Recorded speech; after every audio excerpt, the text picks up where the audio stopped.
tipo y cuando hay un mismo sentido. ¿Sí?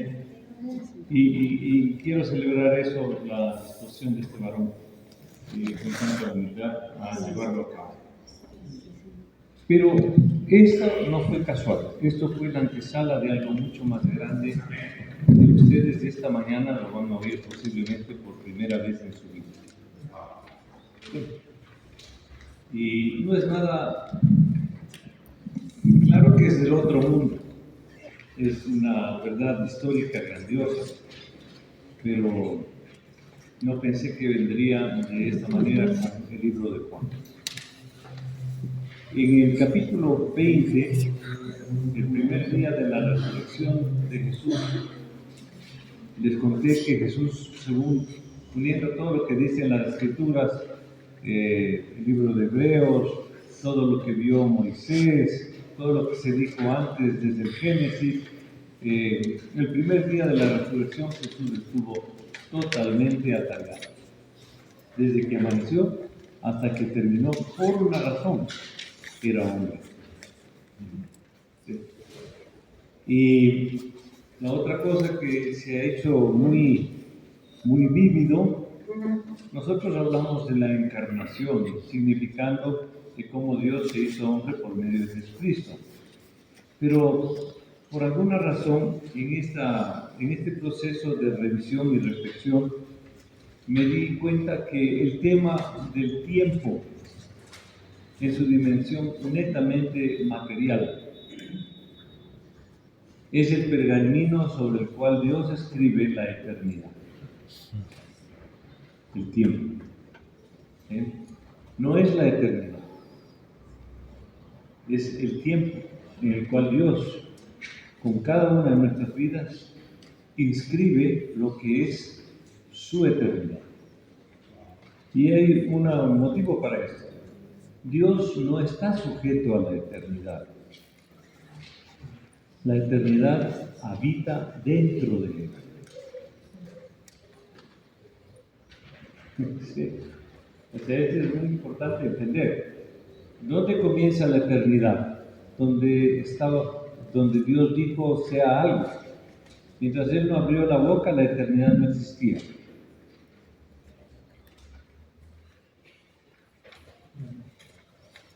¿Lo pueden entender? Esto es increíble. Solo cuando Dios abrió la boca, la eternidad llegó a existir. Porque Él es, era y será Dios. Y todo lo que Él es, todo lo que Él ha comunicado y todo lo que Él ha hecho, lo ha hecho por la palabra. Y la palabra ha habitado con Él desde siempre. Mientras no salió de sus labios, la eternidad no existía. ¿Lo puede entender? Esto es increíble. Pero la otra cosa increíble es que la eternidad habite en Dios, no que Dios habita en la eternidad. Y cuando nos crea, la pena de la historia de la Biblia es la tragedia de Adán. Esa es la gran tragedia. Dios, cuando lo pone a Adán, después de que le arregla la casa como si fuera no el papá, sino el enamorado, le pone todo tan a punto, tan perfecto aquí en la tierra, y nos cuenta la pena de la historia, más que de la historia, de los hechos que hoy podemos entender por lo que nos revela la Biblia. La tragedia es que todo su sueño, su motivo de amor lo echó al diablo. Literalmente lo mandó al diablo.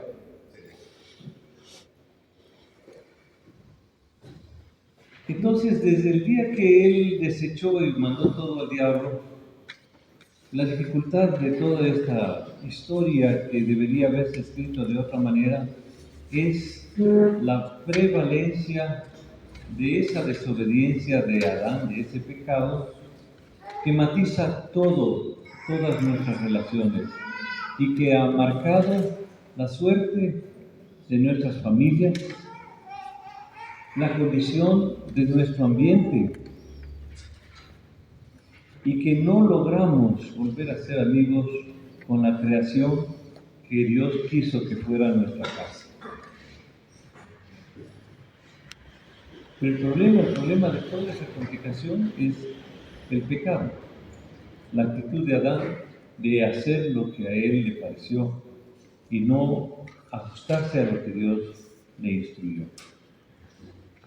Esta mañana, cuando repasaba, me di cuenta que cuando Dios le dio instrucciones a Adán, Dios a esta creación, porque hasta ese rato era una creación, en nuestro mejor entendimiento no veíamos a los hijos de Dios, sino era el muñeco que el artesano armó con sus dedos, insufló aliento y se volvió un alma viviente, ¿no? Hasta ese rato que Dios le habla a Adán. Adán era una creación con propósito, pero cuando Dios le habla inteligentemente y le revela su voluntad, lo dignifica para que sea igual a él. Porque lo trató de igual a igual como un ser que le entiende y con quien se puede comunicar de ida y vuelta. Esa dignificación,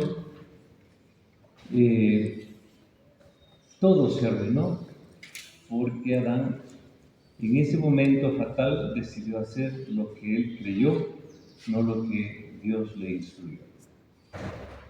Cuando leemos Juan, vemos el nivel de las consecuencias que ha llegado la desobediencia de Adán, el pecado, en la vida de los discípulos en presencia de Jesús. Y lo increíble, ustedes saben que en la mañana María Magdalena lo quiso tocar, no se dejó tocar, y fue corriendo al trono de la gracia porque la sangre había sido derramada 3 días antes, y con el derramamiento de sangre estaba hecho el rescate. Estábamos puestos en el lugar original de aquel momento donde Dios le habló a Adán por primera vez. ¿No? Pero lo que no se elucubra y no se profundiza es lo que quiero exponer esta noche. ¿Okay? Y para ese efecto voy a pedir de favor que alguien nos ayude con la lectura de Colosenses capítulo 1, desde el versículo 9 hasta el 13, por favor. 1:9.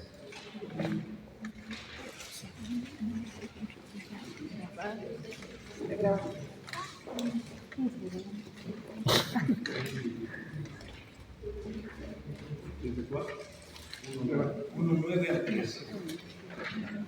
Dice, por lo cual también nosotros, desde el día que nos oímos, no cesamos de orar por vosotros y de pedir que seáis llenos de conocimiento de su voluntad, en toda sabiduría e inteligencia espiritual, para que andéis como es digno del Señor, agradándole en todo, llevando fruto de toda buena obra, y creciendo en el conocimiento de Dios, fortalecidos con todo poder, conforme a la potencia de su gloria, para toda paciencia y longanimidad, con gozo, dando gracias al Padre que nos hizo aptos para participar de la herencia de los santos en luz, el cual nos ha librado de la potestad de las tinieblas y trasladado al reino de su amado Hijo.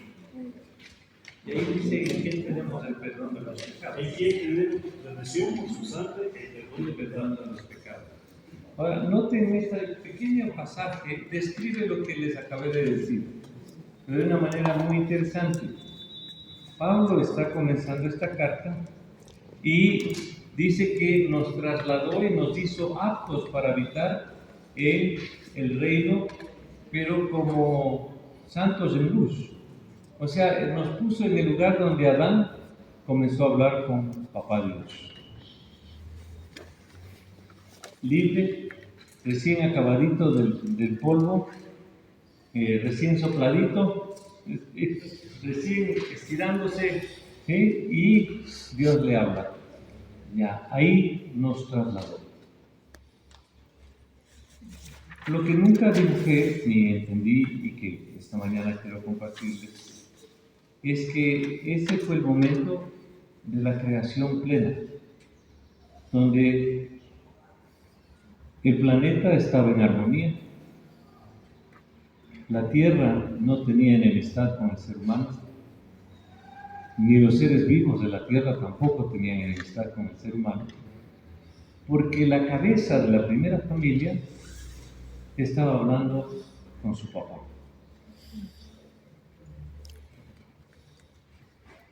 Cuando se metió a hablar con el cuello y el cuerpito de la cabeza, el cuello y el cuerpito de la cabeza hizo algo que no debe hacer el estómago. El estómago sirve para comer, no para pensar. Y por ende, Satanás aprovechó eso para meter insidia, poner en las palabras que Adán habría dicho a su mujer, más allá de lo que ella podía comprender. Así que con que Dios les ha dicho que no pueden comer de este árbol. Hasta ese rato la cosa seguía así, armonía perfecta, todo estado virginal, una creación pristina, así inmaculada, completa. Y desde ese rato que ella fue engañada y le dio de comer a su marido, desde ese rato se interpuso esta realidad que es una realidad genética, una alteración genética en el ser humano, que es el deseo de hacer lo que uno quiere. Se perdió la armonía de amar lo que el Padre dice. Y surgió el deseo de hacer lo que uno quiere. Y los niños más chiquitos que ustedes ven en sus brazos son lindos. Pero si ustedes ponen atención, lloran por necesidad al principio. Pero si después la madre se demora un poquito, llora porque le entraron rabietas, porque no tiene la teta. Y conforme comienza a crecer, llora cada vez que no se le da lo que quiere. Y mientras nosotros nos deleitamos con el rostro tan lindo e interno de un niño, feliz y todo, adentro hay un monstruo que dice, todo es mío y quiero que todo el mundo no me estorbe, sino que me obedezca. Y ese es el monstruo que las abuelas fortalecen, los abuelos marcan y con el cual se destruyen familias, sin saberlo, en un reclamo de derechos que no existen.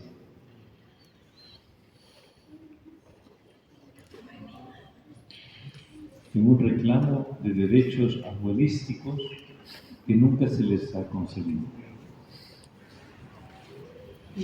Porque la idea es que el padre de la casa haga como con Adán hizo nuestro padre, de hablarle como persona responsable para que desde niño aprenda a entender la perfecta voluntad de quien debe ordenar las cosas de casa. Amén. Wow, bello. Entonces el niño aprende a tener conflictos porque hay otras voces en su interior, tal como hubo otras voces en el corazón de Eva en presencia de su marido. Entonces se creó conflicto. Y con el conflicto viene la confusión y la transgresión. Una visita más el versículo 12 y 13, Quito, por favor. Con gozo, dando gracias al Padre que nos hizo aptos para participar de la herencia de los santos de luz, el cual nos ha librado de la potestad de las tinieblas y trasladado al reino de su amor. Si esas fueran las palabras de Adán, él diría las mismas palabras. Con gozo, dando gracias al Padre que me ha hecho apto para habitar con la comunión de los santos en luz. Pero no había ningún otro santo, solo los ángeles, y todavía no aparecía su esposa. Son las mismas palabras que se hubieran enunciado en la boca de Adán el día de su creación. Pero aquí está dada a la iglesia en el día de su redención. ¿Hacen la conexión? O sea que lo que hay de por medio entre el día de la creación y el día de la redención, muchos siglos después del día de la desobediencia, todo ese relato, el problema es el pecado, ¿no? Entonces le dice María Magdalena al Señor: no me toques, ya regreso, diles a mis hermanos que me esperen, y aparece en la noche. Y todavía ellos estaban bajo el influjo del pecado. ¿Por qué? Porque no les había hablado como el Padre habló una primera vez a Adán, y él como cabeza, como debería hablar a quienes son su cuerpo, sus discípulos. Entonces aparece en la noche y quiere hablar, pero él percibe que para hablar hay que quitar toda esa nube de confusión, de terror que acompañaba al grupo de los 11. Entonces comienza diciendo ¿qué? Paz. Paz. Y apenas dice paz, Vino la paz. ¿qué hace? Reciban el Espíritu Santo. Sopló. Reciban el Espíritu Santo. Y apenas reciben el Espíritu Santo, les vuelve a decir ¿qué? A quienes perdonen los pecados. Paz. Ah, no es cierto. Paz. A quienes ustedes perdonen los pecados, les serán perdonados. Y a quienes ustedes retengan el perdón de los pecados, les serán retenidos. Les puso ese instante no en la condición de hijos que están oyéndole como Adán al Padre, sino como el Padre Dios que va a hablar a quienes son sus hijos.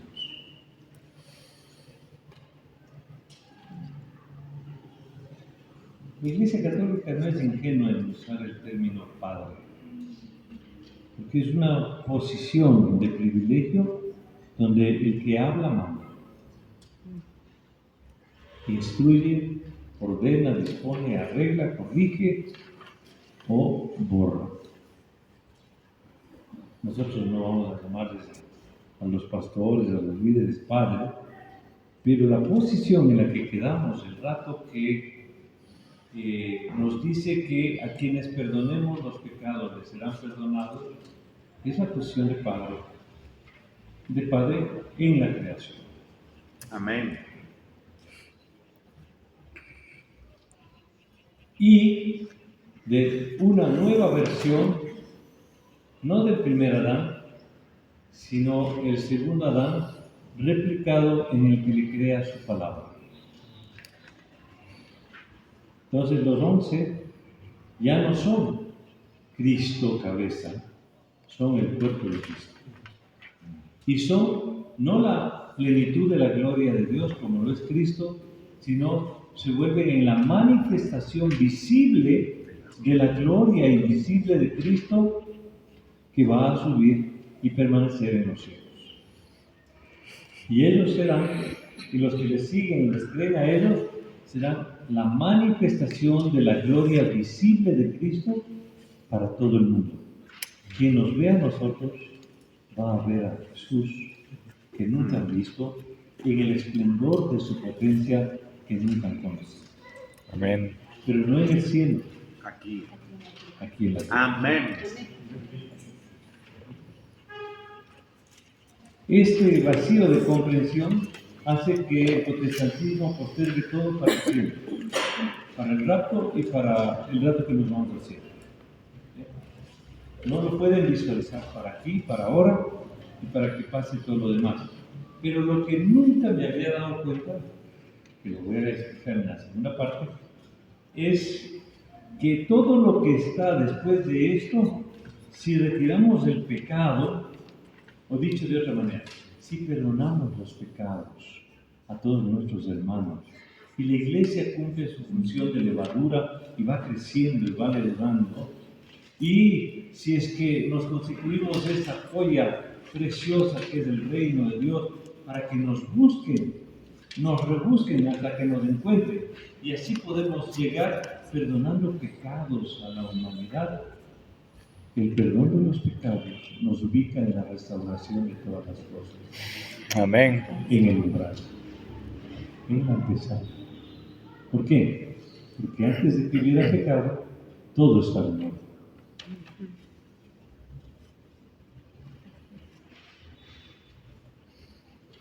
Dato que nos da la potestad y la delegación y la autoridad para perdonar pecados, al corazón arrepentido, a la familia que lo practique, le ubica en el umbral de poder restaurar todo lo que le restaura, todo lo que le rodea, en la plenitud de la creación original y con mayor gloria, de que ya no es el Padre, es al Hijo que le dijo sentado: quédate hasta que todos tus enemigos estén bajo tus pies. O sea que la serpiente que hablaba ahí a la mujer ya no va a estar conversando, va a estar asfixiándose bajo los pies de aquellos que aprenden a confesar sus pecados y también con el tiempo aprenden a otorgar el perdón de los pecados a los corazones contritos y humildes.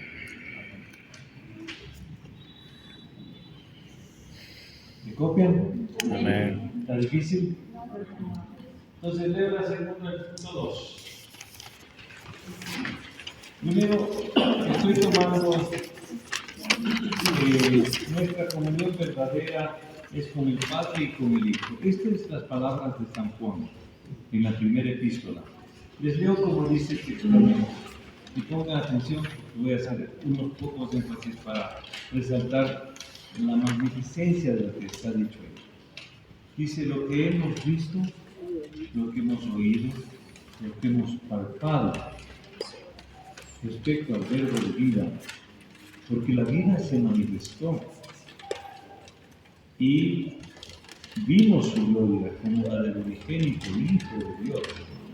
O sea, no como la de los hermanitos, sino cuando Él era antes de que exista la eternidad, nada menos y nada más que la más pura carne, aliento, sustancia, esencia de Dios mismo.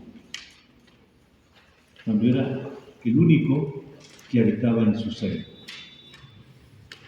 Y no había creación todavía. ¿Sí? Dice: vimos esa gloria como la del unigénito Hijo de Dios, lleno de gracia y de verdad. Y esa vida les testificamos. ¿Para qué? Para que vuestra comunión sea como la nuestra. Porque nuestra comunión verdadera no es con ustedes, es con el Padre y con el Hijo. Para que vuestra comunión también sea como la nuestra, con el Padre y con el Hijo. Y ahí les explica de qué está hablando. Les dice: este es el mensaje que hemos oído desde el principio. Versículo 5 de la primera epístola, capítulo 1 de Juan. Dios es luz y en Él no hay nada oculto.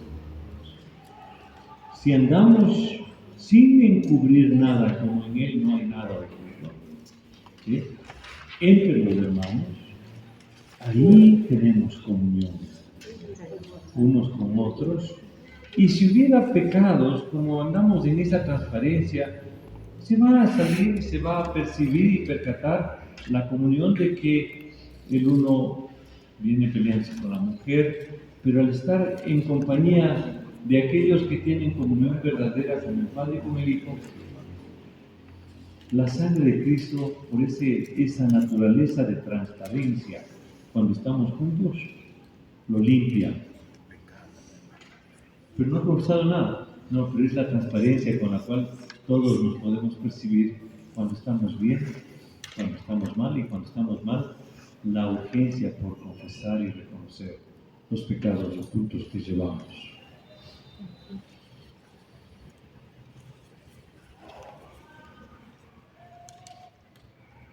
Y dice así: si alguno dice que no tiene pecado, estamos en esa comunión dinámica.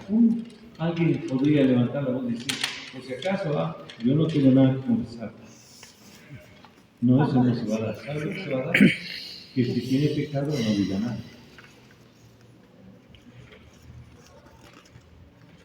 Entonces está diciendo que no tiene pecado, Porque la verdad es que todos los santos pecamos.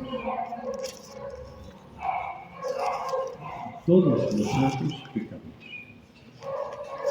Y el que diga que no tiene pecado, ¿cómo? No confiesa nada, nunca.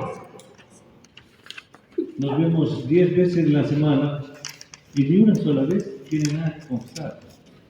Ese es un mentiroso, la verdad de Dios no está bien. Porque dice que no tiene pecado. No, pero no ha abierto la boca. No, sí, la ha abierto. Con el silencio de no admitir falta alguna en su propia vida.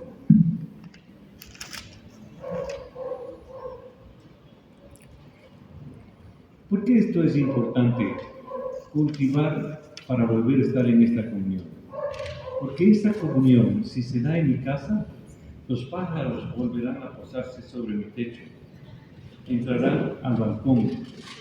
Algún atrevido paloma o mirlo o lo que fuera, alguna alimaña interesante, entrará a la casa y será parte de mi habitación.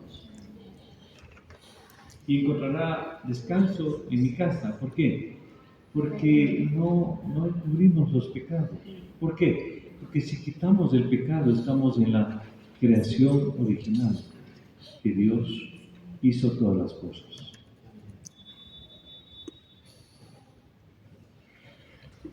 ¿Me comunico? Amén. Entonces, uno de los termómetros de la temperatura del reino de Dios es la comunión. Por ejemplo, pasamos 2-3 horas así, ¿no? Sería insólito que nadie tenga necesidad de abrir su corazón. Y no para que lo haga públicamente, sino para agarrarse con 2, 3, 4, porque hay urgencia de ese aroma de la santidad de Jesús, porque yo me siento que apesto a grajo espiritual.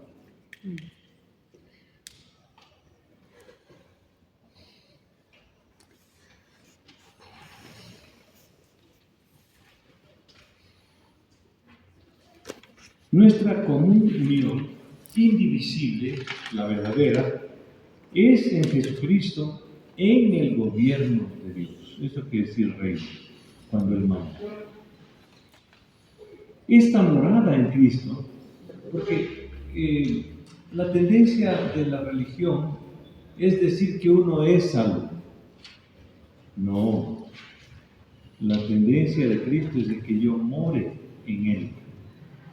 Si mis palabras habitan en ustedes piden lo que quieren y el Padre les va a dar, pero las palabras tienen que habitar. Amén. Todo el tiempo. Una abundancia de eso. Esto es algo no de que yo ya me bauticé, ya soy salvo. No, estás tomando un paso bueno. Así se comienza. Pero la palabra habita. Y el Espíritu Santo en ti te da conciencia o está cauterizada que ya no tienes necesidad de arrepentirte. Mírame bien, porque ya te acostumbraste a pecar y no sentir dolor ni molestia y vivir como un cerdo apestado.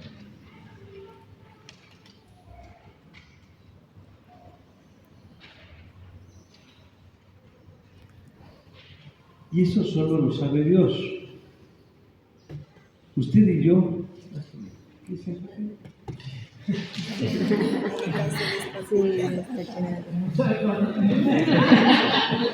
En otras palabras, ya no me impresiona. Siéntate bien.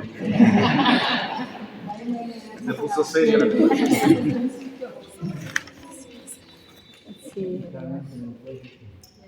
Esta morada en Cristo se debe a que cuando decidimos arrepentirnos, ese rato que tomamos la decisión de girar en 180 grados para ir en dirección diametralmente opuesta a hacer lo que queremos, fuimos trasladados por Dios de la oscuridad de nuestra maldita voluntad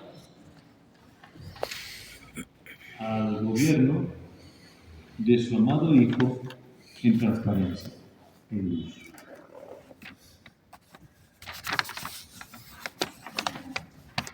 Y aquí creo importante explicar un poco, así a brocha gruesa, lo que es el reino, ¿no? El concepto del reino. El reino de las tinieblas tiene un rey.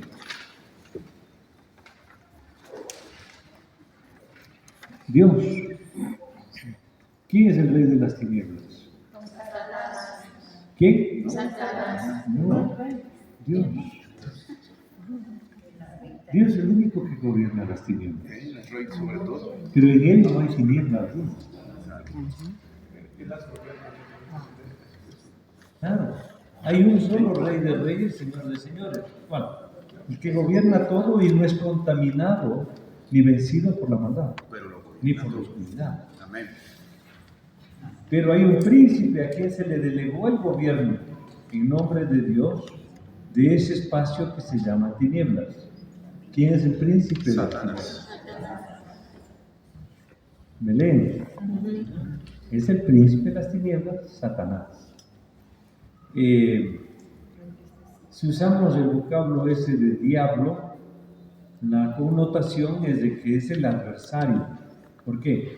Porque la sagrada voluntad de Dios siempre quiere hacer la suya propia y quiere enseñar a todos los que le oyen, porque se mete en la vida de todos. Nos dice las palabras que le dijo a Eva la primera vez, o a la mujer, que no se llamaba Eva. Dice, con que Dios te ha dicho, José, que no debes manejar cuando te has tomado una copa. No, una copa no te va a hacer nada. Y viene la insidia, al haber más de una voz en mi canal de comunicación con mi padre, hay conflicto, ¿a quién oigo? Y por ende hay confusión. El uno está hablando alto, el otro es una vocecita tranquila y queda que casi no le oigo. Y finalmente, con la confusión, hay la transgresión. Entonces, en el reino de las tinieblas, Satanás es el príncipe y hay una ley que dice todos hacer lo que quieren. Haz lo que No se dejen gobernar por nadie. Hoy estamos en la total plenitud de la manifestación de las tinieblas, con todo el poder de su reino, porque la humanidad entera compró con la posmodernidad la verdad de ser libres, de pensar cada uno como le dé la gana, que tenemos la cualidad y la actitud para pensar, pero cada uno como le parezca. ¿Sí? Y con autoridad para negar la verdad. Vivimos la era de la posverdad. ¿Sí? Tanto es así que yo me siento, este rato me siento un armadillo. ¿Sí? Porque siento que la coraza que tengo es así y que si fuera guitarra resonaría bien. Y por ende, por favor, nada de pose ni nada, armadillo. Ese es mi nuevo nombre. Y el otro dice, no, yo me siento niño. Pues comienza la idiotez de actuar como niño. ¿Por qué? Porque no importa la realidad del sentido común y de la racionalidad, importa lo que a mí me gusta, cuando a mí me gusta, si es que a mí me gusta, porque a mí me da la gana, si es que me da la gana, cuando me da la gana, se hará como yo lo quiero. Ya. Llevamos a estas alturas 30 años de esa porquería, desde 1990 para acá. Y hoy estamos en el epítome, la cima, la cumbre total, donde la única verdad que existe soy yo. Y si no soy yo y quiero hacer algo más, la única fuente de verdad es la ciencia. Entonces la ciencia hoy es Dios. Cuando Dios dice que en el principio Él hizo los cielos y la tierra, no hay testigos, pero la ciencia, con su argumentación, hace sus teorías y, oh sorpresa, la ciencia dice que esto de la creación es todo. Y hay toda una conspiración, a pesar de la evidencia tan concluyente que es falso, para que todos los científicos del mundo nos digan otra cosa. Y se sabe que es una conspiración. Están conspirando contra la verdad constatada de la creación. Pero ellos dicen que la ciencia, dice, no, la ciencia tiene teorías. Mientras sean teorías, no son verdad, son teorías.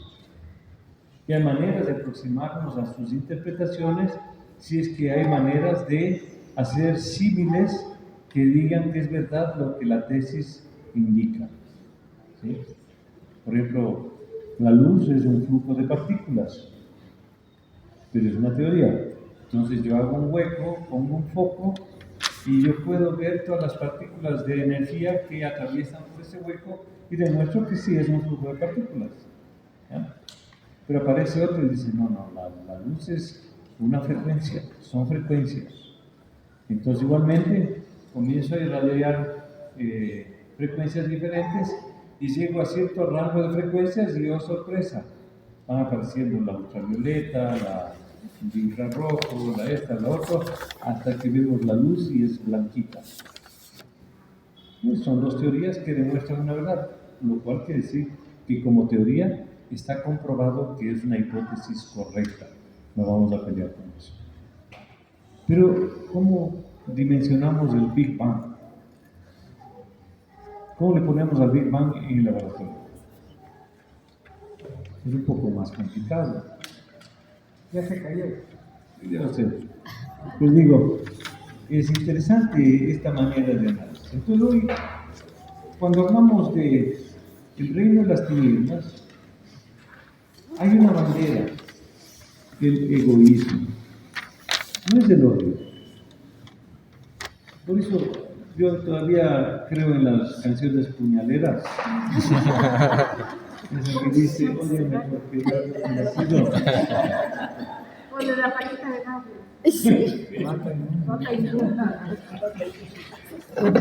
Y las puñaleras tienen muchas verdades, pero obviamente desfiguradas, ¿no?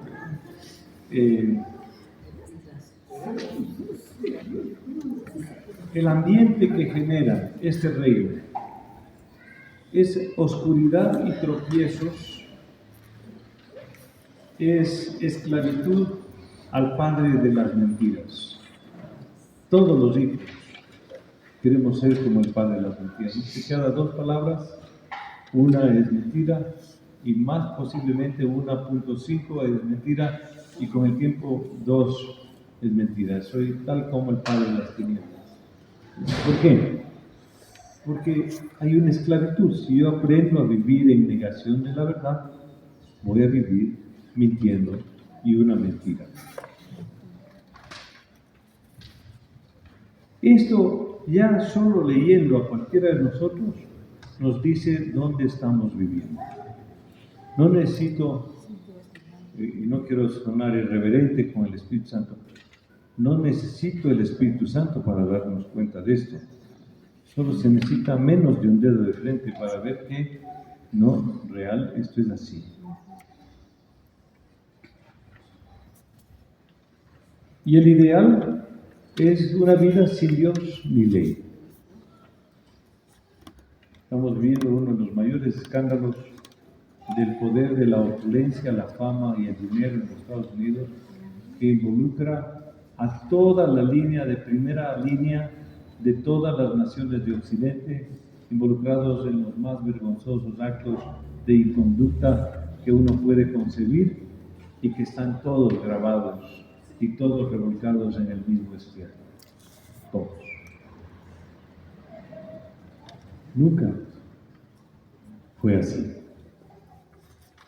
Hoy, si no lo hubieran grabado, no lo creeríamos. Todo está grabado.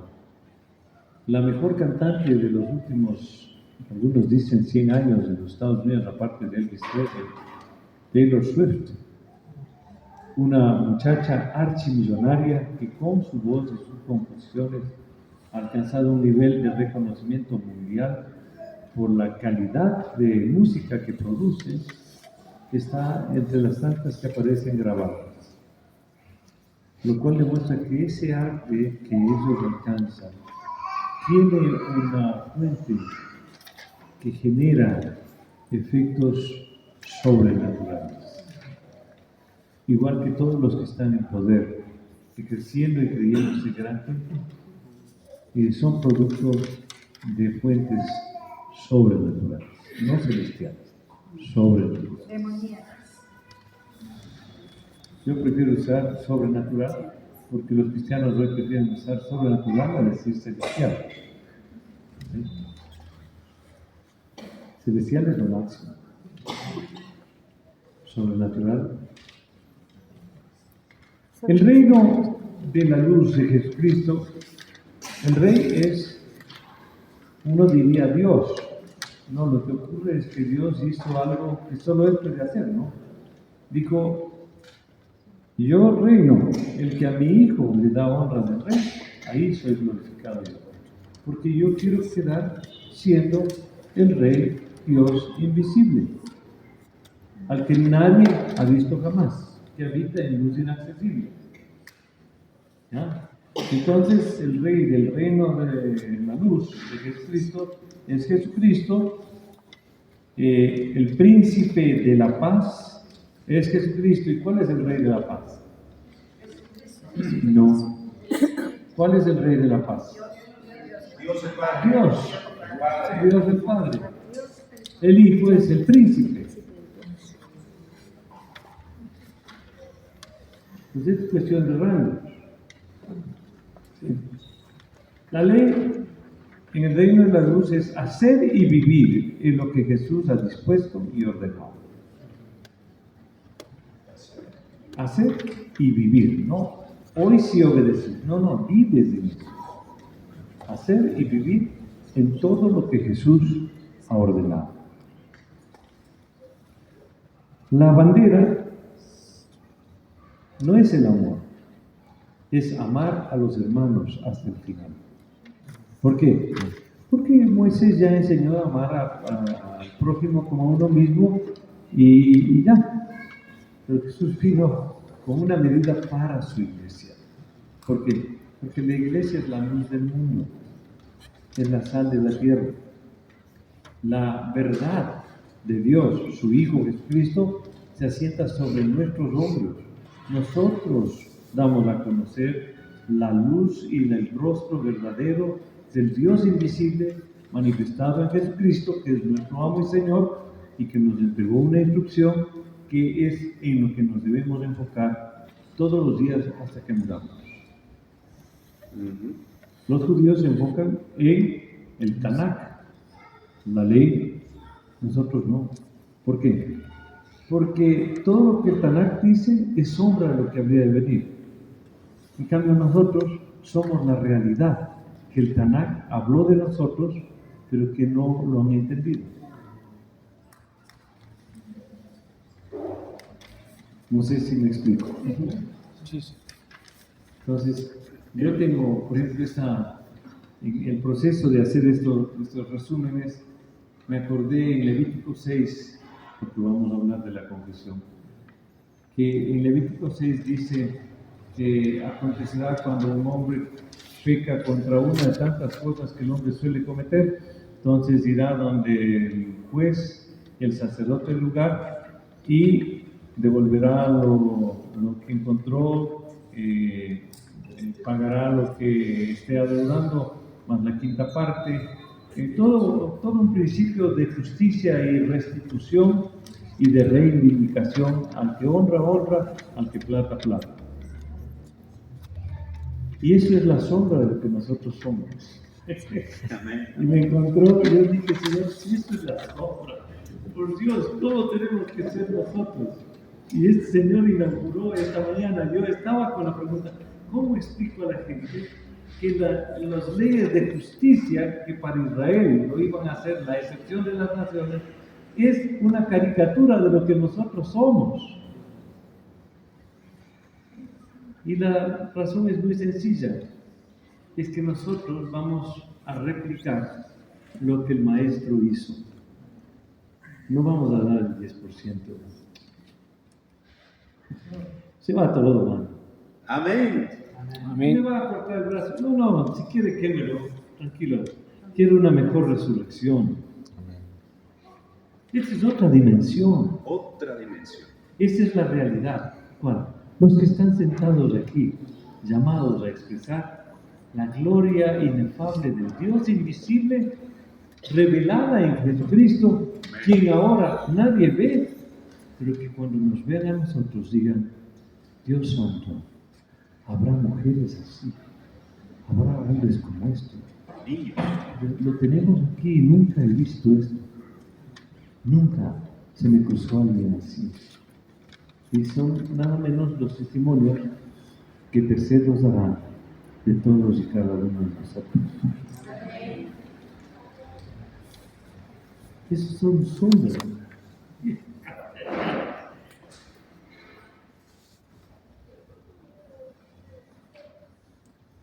Esto es muy grande. No sé si logro poner las palabras.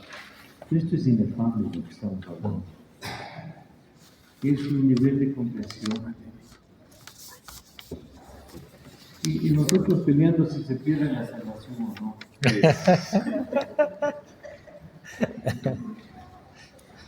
Sí. Nosotros peleando por insignificancias cuando no somos conscientes que somos la plenitud de la gloria de Dios. Manifiesta en el plano material a toda la creación.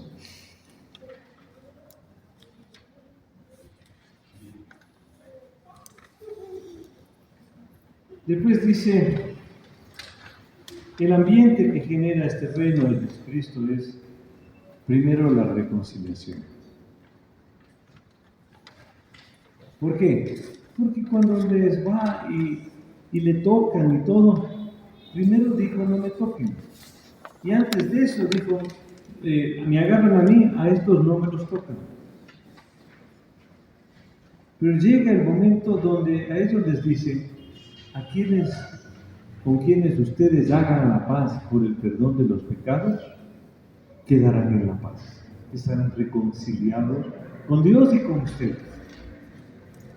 Pero a quienes ustedes no les otorguen el perdón porque no hay arrepentimiento, y Pablo dice, aquel que después de pecar 2, 3 veces y haber sido amonestado, deséchalo sabiendo que el tal se ha echado a perder. De ahí la importancia de no despreciar la gracia de Dios en tantas cosas, porque no sabemos si Dios nos dará una nueva oportunidad para sentir dolor por haber pecado o nos dejará revolcarnos como el cerdo, felices en el amor. Cuando nos retira la gracia el arrepentimiento, estamos condenados. ¿Y cómo nos damos cuenta? No nos vamos a dar cuenta si caemos ahí. Seguiremos viviendo como que estamos en todo bien y a nada nos da empacho. Hacemos todo prestos y nada nos incomoda. ¿Qué pasó? Se nos retiró la gracia del arrepentimiento. Porque si hubiera, el Espíritu Santo nos estuviera macheteando y dando todos los días, José, no puedes vivir encubriendo tu pecado. José, tienes que restituir, tienes que aclarar, tienes que ir a hacer la paz. Tienes, y nos convence del pecado. Pero yo digo fresco, es riesgoso tener esa paz permanente donde ya nada me estorba, porque soy perfecto. No es así. El Espíritu Santo nos va a acompañar precisamente para protegernos, para defendernos. ¿De qué? De nosotros mismos. La advertencia de Pablo cuando se despide de todos los ancianos en Mileto, después de haber conquistado toda la Asia Menor, es mi primer mandato, dice, les ruego que se cuiden de ustedes mismos. ¿Por qué? Porque podemos estar engañados y creer que estamos bien. Entonces, ¿cómo uno aprende a no ser engañado? Primero se memoriza según la montaña. Es que a mí no me entra, entonces lo lees todas las veces, una vez al día. Y en cada punto te reflexionas para ver si es que has cumplido o si incurriste en falta. Y vas anotando. Y vas anotando si es que fue con uno o con un grupo. ¿Por qué? Porque si ofendo a uno, tengo que hacer la paz con uno. Pero si metí las patas de una manera que escandalicé a varios, tengo que verme con los varios para deshacer lo que ya hice. Y ojalá haya cómo restituirlo, porque la leche regada no hay manera de recogerla.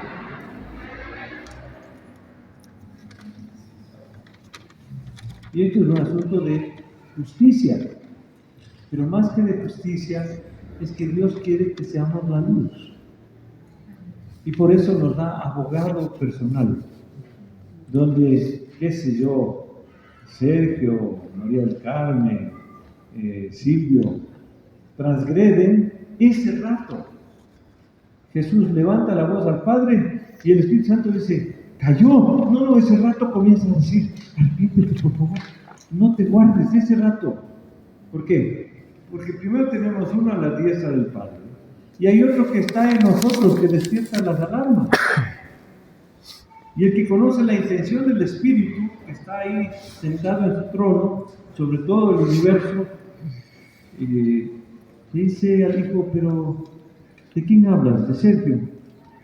Y el Espíritu Santo me dijo que sí, no, tranquilo, está atendido, ya le perdonamos, ya confesó, ya se acercó, quedó limpio por la sangre de Jesús. Entonces estas cosas les escribo para que no pequen. Y si pecan, abogado tenemos. No hay razón para demorar. El mejor momento para confesar el pecado es apenas lo cometiste. No guardarlo y después de que el diablo te dice que eres basura, que no sirve para nada, que vas a vivir siempre cayendo. No, si le dejo que el diablo se me monte, no me levanto nunca. Ese rato, mientras me estoy escurriendo en los dedos del maestro, ese rato me levanto. ¿Por qué? Porque necesito que me agarre. Ni un segundo puedo separarme de él.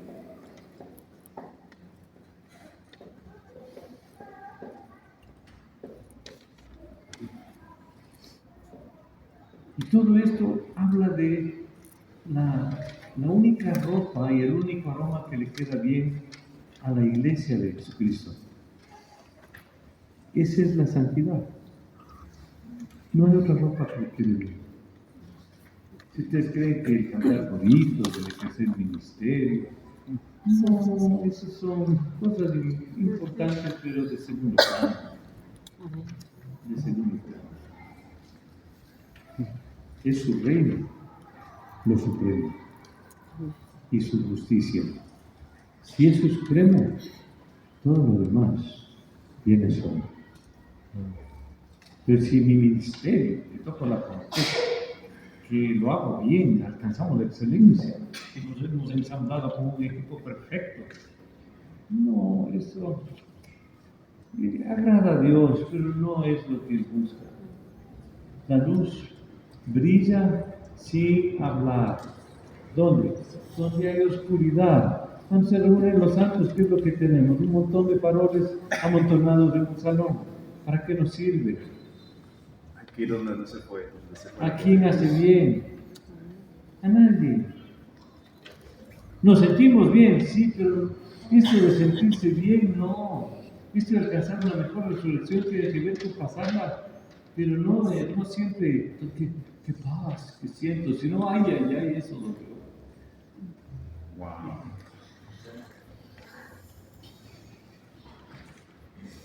Este es otro evangelio. Amén.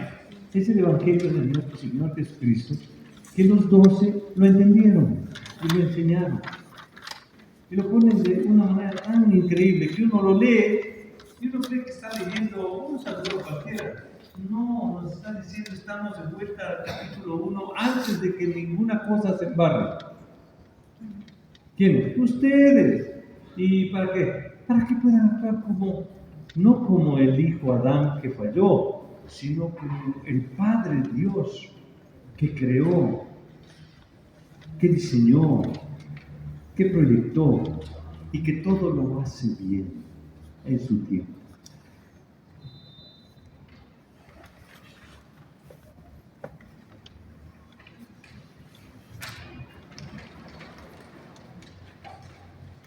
El ambiente de la reconciliación, la paz, la sencillez, la humildad, la verdad, la profundidad de nuestro trato unos con otros, la transparencia. El ideal, participar de los sufrimientos de Cristo por su iglesia para conocerle. O sea que todavía es algo que no estamos disfrutando. Lo podemos disfrutar, pero uno tiene que tener la predisposición y el anhelo de eso. Yo no quiero morir sufriendo, pero yo sí quiero morir como el maestro. Bueno, uno tiene que escoger, bueno, ¿qué mismo quiere? Porque si le vas a seguir al maestro, ¡ah, qué delicia que está! Síganme partiendo la espalda. No, está buenísimo, ¿no?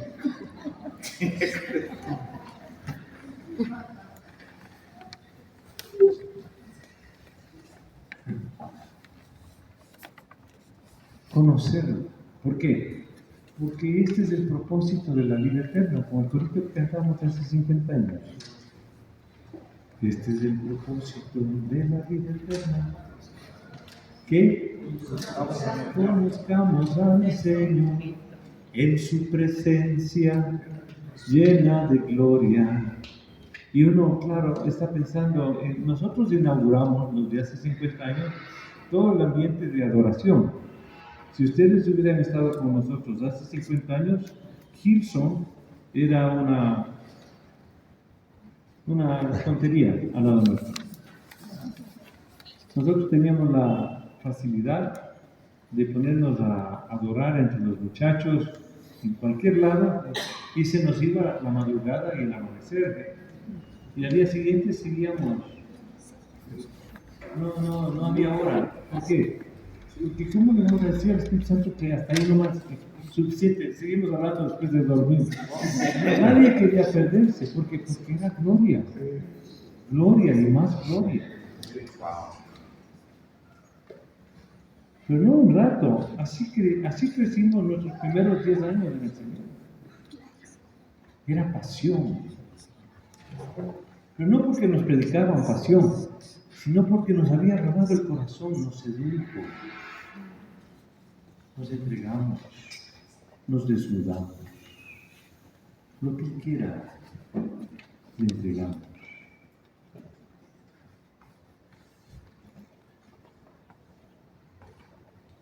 Y yo he llegado a una conclusión.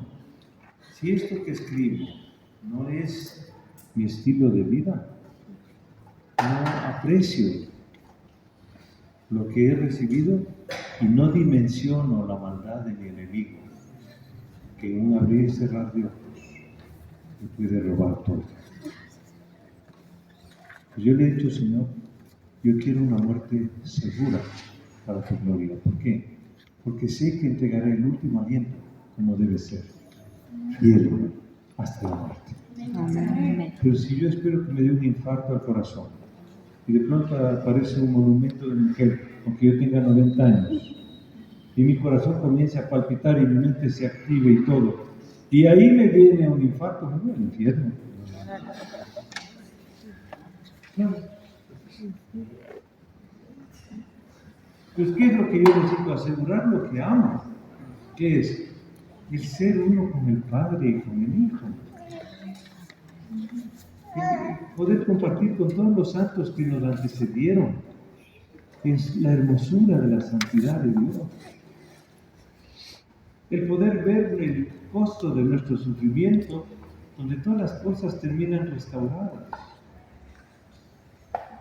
El poder recibir herencia, que no es la que ahora tenemos, bienes y goces y favores prestados, porque no son nuestros, sino el poder recibir lo que nadie nos podrá quitar, el nombre de Dios, su herencia, nuestra hermandad con el Hijo, nuestra permanencia en su Espíritu, guardar las marcas de nuestro cuerpo, de que vamos fieles hasta el fin.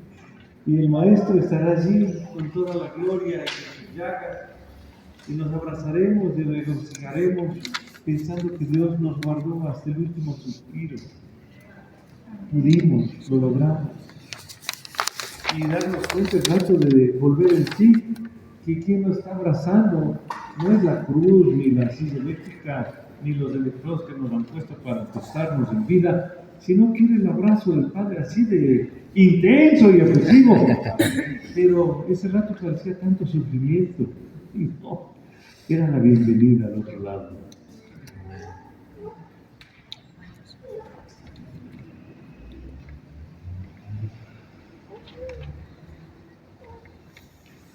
Póngase a servir un ratito.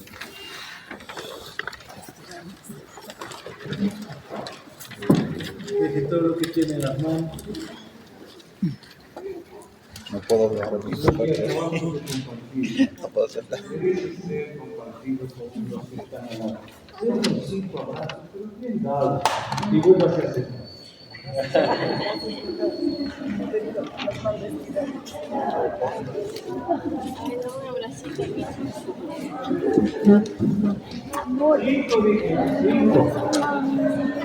A ver, bracito lo mando, está tocando.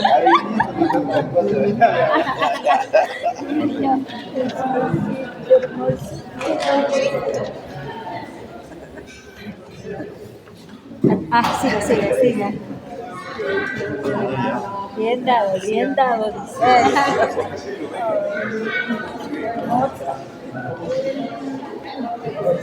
Jaimito, bien dado.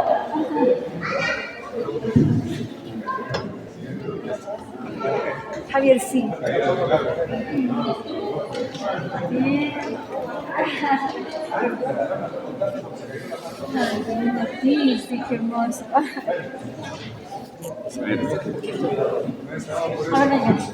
Ahora